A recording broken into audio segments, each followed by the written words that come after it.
হয়তো উপরের ফুটেজটা আপনি দেখতেছেন এবং কি বুঝা ফেলাইছেন কি নিয়ে কথা বলবো।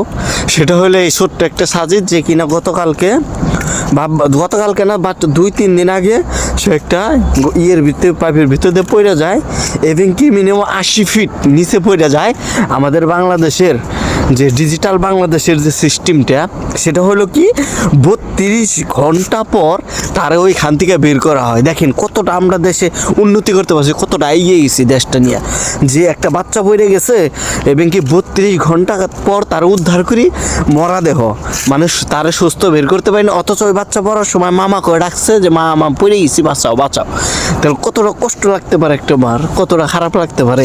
এই হলো আমাদের বাংলাদেশের সিস্টেম, এই হলো আমাদের ডিজিটাল বাংলাদেশ, এই হলো বাংলাদেশের মিশিং। যে কিনা পড়ে গেছে তারা যে কবে উদ্ধার করতে পারবো এই কোনো সিস্টেম নাই। হ্যাঁ, এই যে 32 ঘন্টা অভিযান চালিয়েছে, কাজ টাজ করে বের করলো, বের করার পর ফয়দাটা হলো কি সে তো মৃতই বেরিয়েছে, সে তো আর তাজা বের হইতে পারে নাই, তাজা বের করতে পারে নাই।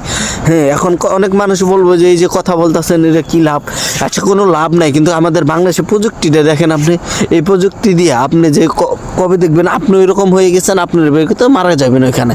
মানে বাংলাদেশ ডিজিটাল হয় নাই, মরণ ফাঁদ হয়েছে। ঠিক আছে, বাংলাদেশে যে যারা পারে ওইভাবে খায়, মারতাছে মরতাছে, এইটাই আর কিছু না। যে পারতেছে আইতাছে না খাইয়া যাইতেছে যার যার মতো। ডিজিটাল কিছু মিশিং বানাবে ওটা কোনোদিনও পারবো না, আর কোনোদিন হবেও না।